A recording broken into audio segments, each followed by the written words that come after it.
Olá pessoal, tudo bem com vocês?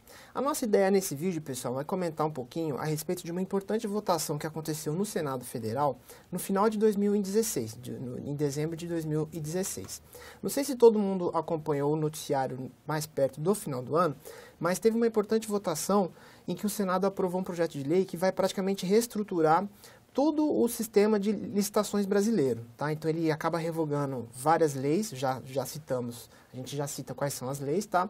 E acaba reestruturando e, na verdade, modernizando toda essa sistemática de licitações públicas, tá?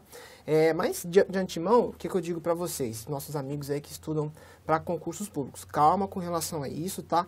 Isso aqui é apenas algo um alerta, digamos assim, né, do que está por vir, tá? Então, dentro de um curto prazo, não se preocupem com isso para a prova de vocês, tá?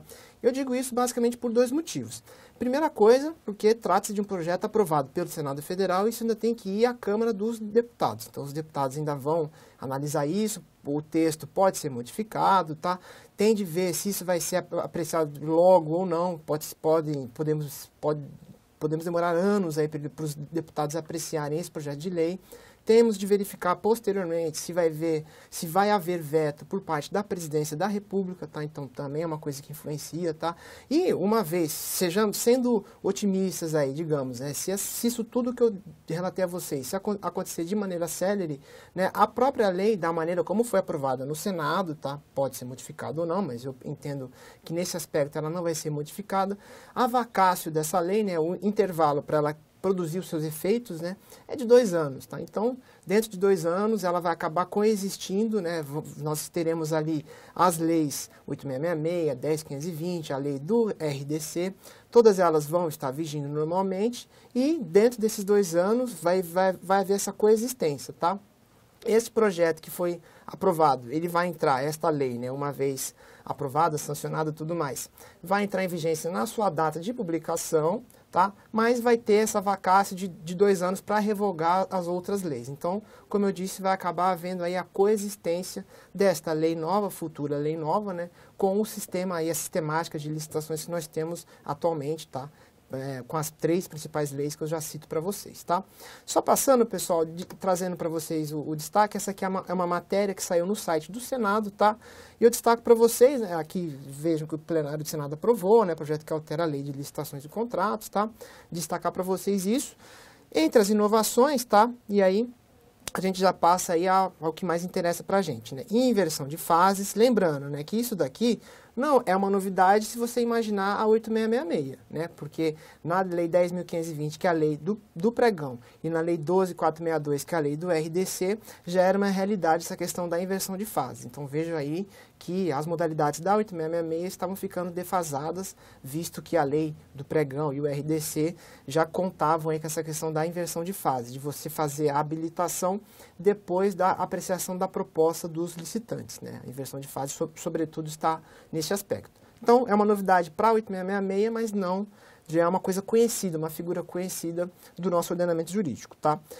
Contratação do seguro, poderá garantir a conclusão de uma obra pública em caso de dificuldades. Isso aqui é interessante e vem muito bem a calhar, né, para a gente evitar essa questão das obras paradas, causam tantos transtornos, né, e tudo mais.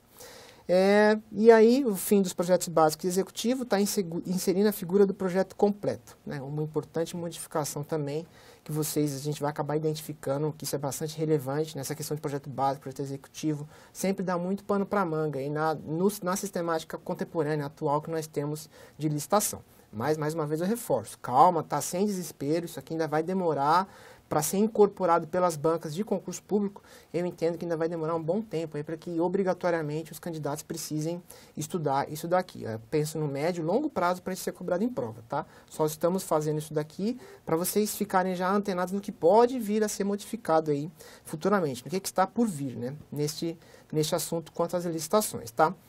Então, pessoal, o projeto de lei do Senado, tá? Para quem quiser acompanhar, tá? Ele atualmente é essa numeração, tá? Quando ele der entrada, né, e for começar a tramitar pela Câmara dos Deputados, ele vai ganhar uma outra numeração, mas no Senado ele foi aprovado como 559 de 2013, tá? Depois aí fiquem atentos para a numeração deste projeto na Câmara dos Deputados, tá? Principal aí, desde já é importante a gente realçar. Ele revoga, pessoal, tá? Depois de 2 anos, tá, ó, tá aqui a vacácio, essas 3 leis, né? Que eu digo para vocês que são 3 das leis gerais de licitação que nós temos, né? A Lei 8666, né? Que é a grande lei geral de licitações, ela acaba sendo inteiramente revogada após 2 anos, tá? Lembrando, vai haver uma coexistência entre essas 3 leis e a futura lei nova, tá? Assim que a lei nova for promulgada, tá? Então vai haver essa coexistência, mas depois de 2 anos, aí sim, essas 3 leis aqui acabam sendo revogadas, tudo bem? A 10.520, a lei do pregão, o pregão, vejam que nessa lei nova vai incorporar aspectos da 8666, do pregão, do RDC, vai ser tudo incorporado nessa nova lei. E aí a gente vai acabar tendo a revogação dessas 3 leis assim que ela entrar em vigência, tá? Então, é uma vantagem, isso vai concentrar, né, toda, ao invés de a gente ter de consultar diversas leis, né, vai concentrar, acabando tudo em uma... vai concentrar todos esses aspectos, né, tratados por diferentes leis e vai estar tudo consolidado em uma lei só. Lembrando também, até os decretos federais, a gente tem o decreto do registro de preços, né, o decreto do pregão eletrônico, tá? Tudo isso, esta lei nova trata, até registro de preços, duração de atos de registro de preços, tá? Registro de preços até para obras e serviços de engenharia, então esse projeto de lei contempla, tá? Então, é bastante coisa que muda, tá? Mas vejam aí que essas 3 leis vão acabar saindo do nosso ordenamento jurídico, reforço, 2 anos após a promulgação desta futura e eventual nova lei. A gente nem sabe se isso vai ser de fato aprovado, mas uma hora eu garanto a vocês que vai ser, tá? Até porque a gente tem o RDC, né, que, digamos, inspirou, né, o legislador a fazer esse projeto de lei. Então, o RDC incorporou, trouxe muita novidade em termos de licitação, né? Foram novidades que vieram a calhar coisas modernas, tá? Contemporâneas, que estão em sintonia com práticas de licitação de outros países pelo mundo, tá? Então, o RDC trouxe muita coisa boa nesse sentido, muitas novidades, e aí a ideia do legislador é realmente unificar e expandir isso para todas as licitações Brasil afora, né? Não apenas aquelas voltadas para o RDC como acontece hoje em dia, tá? Pessoal, primeira coisa de destaque que eu passo para vocês, quanto às modalidades de licitação neste projeto de lei, no projeto de lei 559, mantemos aí pregão, concorrência, leilão e convite, tá? A novidade, com relação ao convite, aumentou o valor dele, né, 150 mil, aumentou porque assim, a gente sabe que 150 mil na 8666 para obras e serviços de engenharia, 80 mil para as outras compras, que não obras e serviços de engenharia. Agora ele passa a ser 150 mil para tudo, tá? 150 mil fica sendo a regra geral, para obras, serviços, compras, fica sendo aí, continua existindo a modalidade de convite. Por que eu digo continua existindo? Porque a tomada de preços, ó, deixa de existir, tá? Então, a gente vai esquecer aí, vai afastar a tomada de preços futuramente, assim que essa lei começar a entrar em vigência. E aí, cria-se uma nova modalidade licitatória, tá? Diálogo competitivo. Essa modalidade, pessoal, é muito usada já na Europa, hoje em dia, tá? E o próprio nome diz, é um diálogo mesmo. A administração pública vai dialogar com empresas do setor, de um determinado setor. Principalmente essa modalidade aqui, na Europa pelo menos, ela é aplicada sempre que se trata ali de algumas inovações tecnológicas, tá? São assuntos bastante pontuais, bastante específicos, em que essa interação entre o Estado e as empresas que atuam naquele nicho de mercado, né, essa interação seja saudável para que a administração pública realize uma licitação mais atualizada, né, mais ali, trazendo esses aspectos que as empresas privadas podem contribuir para que a administração pública defina melhor um objeto e faça uma licitação mais eficiente, que atinja melhor seus objetivos, enfim. Tá? Então, o diálogo competitivo já é praticado na Europa, sobretudo, tá? E aí a ideia do legislador, dentro desse espírito de atualizar a sistemática toda, né, todo o processo licitatório como um todo, de todas as modalidades, enfim, traz essa ideia, né, já praticada em outros países para o Brasil, tá, aproximando aí o Estado do mercado, na medida que o Estado vai ouvir o mercado para montar uma licitação, um objeto que satisfaça melhor as necessidades da administração. Tá? Então, uma novidade aí também que vocês vão ver dentro dessa ideia de aproximar o Estado do mercado e tudo mais, tá? Algumas informações também bastante importantes, vejam só, os critérios de julgamento, tá? Se vocês já tiveram a oportunidade de dar uma olhada na lei do RDC, que é a Lei 12.462 de 2011, isso aqui não é nenhuma novidade, tá? Esses critérios de julgamento aqui, esses aqui já estão previstos lá na 12.462, o menor preço, maior desconto, melhor técnica ou conteúdo artístico, tá? Deixei em vermelho para vocês realçarem, visualizarem a questão do conteúdo artístico, também é relevante agora, passa a ser relevante. Técnica e preço, a boa e velha já conhecida técnica e preço, tá? Maior lance também, na 8666 já existe o maior lance e o maior retorno econômico, tá? Então vejo aquilo que for mais vantajoso financeiramente para a administração também pode ser empregado aí como um critério de julgamento, tá? Aí sim, algumas novidades, né, que para quem estuda 8666 sabe que são verdadeiros absurdos, entre aspas, assim, né? A questão do parcelamento do objeto, tá? A gente sabe que o objeto tem de ser unificado, mas a lei do RDC já traz isso, tá? Então isso não é uma novidade para o contexto, tá? E a lei do RDC já trata sobre isso, então é possível parcelar o objeto, assim como é possível a gente identificar marca e modelo. Você pode exigir do licitante determinada marca, determinado modelo, tá? A gente sabe que na 8666, isso é sagrado, que não pode você vincular, né, um determinado objeto a uma marca e modelo, tá? A regra geral é essa, pela 8666, mas o RDC, desde 2011, permite esses dois fatos aqui, né? Então, tanto parcelar o objeto como indicação de marca e modelo é possível, tá? Assim como a questão da matriz de risco, tá? Para que fique bem claro ali o compartilhamento dos riscos de um grande empreendimento, de uma grande obra, né? Um grande evento deste tipo que o Estado vai licitar. Então, é o caso, sim, e o RDC já prevê a questão da existência da matriz de risco, fica bem clara a questão dos riscos envolvidos nessa empreitada aí grande que o Estado pretende realizar. Não é novidade também, mas é novidade se a gente imaginar 8666, não é? Meios alternativos de solução de controvérsias, a questão da arbitragem é relevante, tá? Então, isso também vai ser incorporado, não apenas a questão de ficar sempre demandando o judiciário, que superlota o judiciário, aquela problemática toda, né? Não colabora com a celeridade do judiciário, então incentiva-se aí a questão da arbitragem, sobretudo, mas, claro, outros meios de solução também são aceitáveis, né? Remuneração variável vinculada ao desempenho da contratada. Isso é interessante também, pessoal. Veja que o desempenho, né, essa modalidade de atuação, né, essa previsão contratual é interessante para incentivar, né, claro que a contratada preste um bom serviço, um serviço eficiente, né, se ela não fizer isso, ela vai acabar recebendo menos. Então, é uma maneira interessante de você instigar ali, né, incentivar a contratada a prestar um bom serviço, um serviço eficiente, moderno, atual e tudo mais, tá? Então, remuneração variável ajuda nesse aspecto, trazendo mais eficiência para o contrato administrativo, né? Essa é novidade, isso daqui sim é uma grande novidade, tá? A questão de o particular em determinadas circunstâncias poder rescindir o contrato, tá? Isso aqui é uma novidade, a gente sabe que pelo 8666 o contratado particular não tem direito à rescisão contratual, tá? A gente sabe que ele, no máximo ele pode suspender a execução do serviço se ele deixar de receber por mais de 90 dias, né? Se a administração deixar de pagá-lo por um atraso excessivo, superior a 90 dias, aqui existe nesse projeto de lei previsão para que o particular possa rescindir o contrato administrativo também, tá? Então vejo aí, dentro dessa ideia de aproximar o Estado do mercado, tá? Essa coisa toda, esse contexto de uma administração pública mais dialógica, então isso está nesse contexto também, nesse espírito, né? De aproximar o Estado do particular. Desempenho contratual prévio, pessoal, pode ser um critério de desempate entre os licitantes, tá? Isso aqui é uma coisa que já existia na lei do RDC também, tá? Essa questão do desempenho prévio.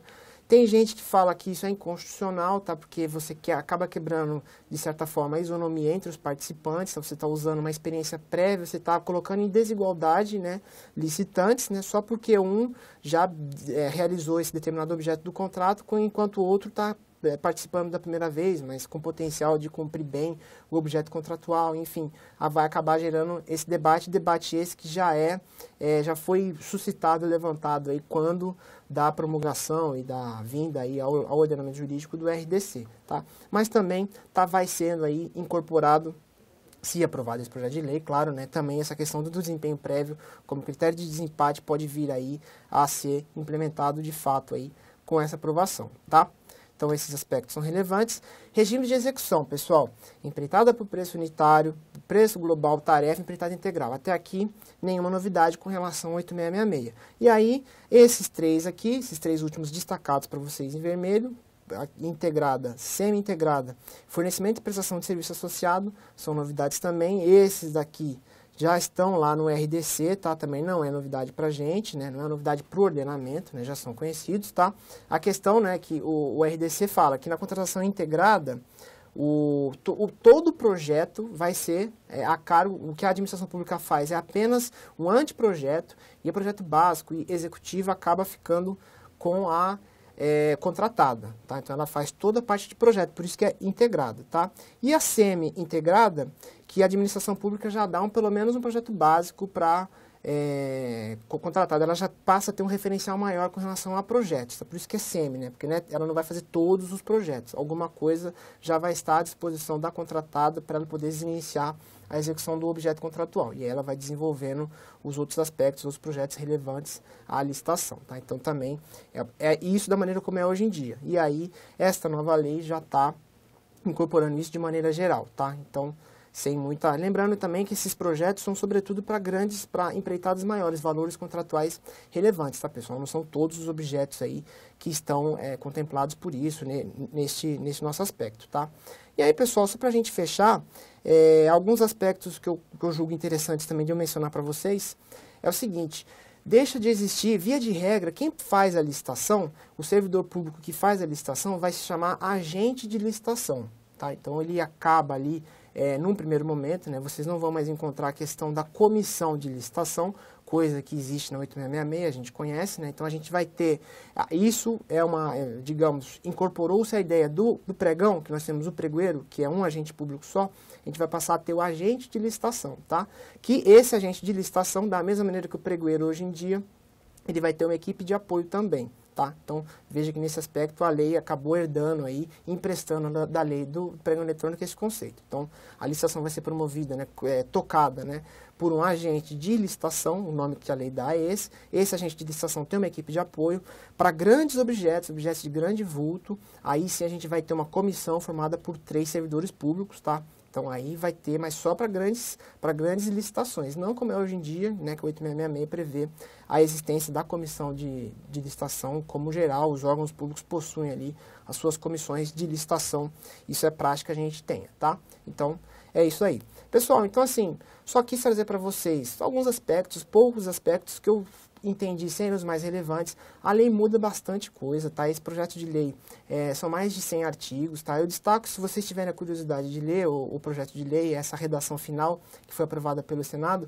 eu destacaria o artigo 6º do projeto de lei, tá? Ele tem mais de 50 incisos e ele apresenta todas as definições da lei. É um artigo bastante interessante, eu acho que inclusive hoje em dia, ainda que o projeto de lei não tem entrado em vigência, a gente sabe, ainda vai demorar, tem que ver se a Câmara dos Deputados vai aprovar logo ou não, se vai mudar a redação, enfim.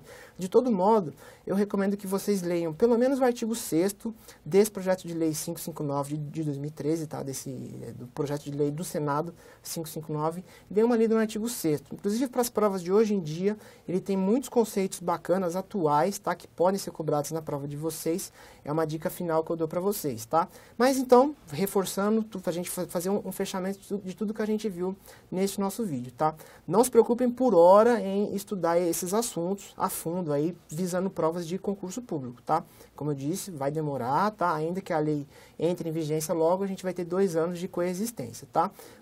A mensagem final que eu deixo para vocês é só para vocês colocarem no radar de vocês aí o que está por vir, tá? Que a tendência contemporânea é essa, né? É o Estado cada vez uma administração pública mais dialógica, né? Que tem alguns autores chamam assim, essa aproximação do Estado com o mercado, né? Claro, o Estado preservando sua condição de garantidor, daquele que tem suas prerrogativas, continua tendo suas prerrogativas, cláusulas exorbitantes de contrato, isso continua tendo, tá?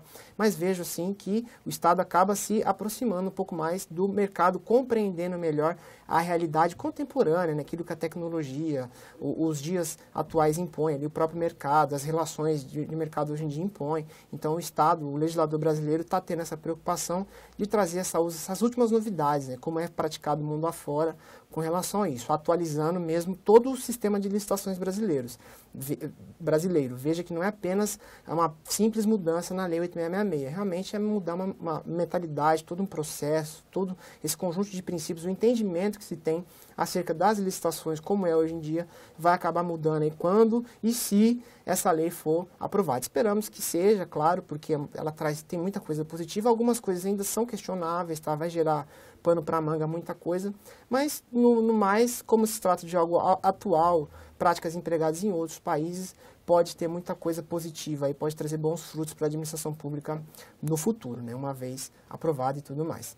Beleza, pessoal? É isso. Fica então essa dica, tá? Fiquem ligados aí se houver alguma novidade, tá? Mas certamente a gente vai estar passando para vocês eventuais novidades com relação a isso, tá? Bons estudos para vocês, pessoal. Um abraço, até uma próxima.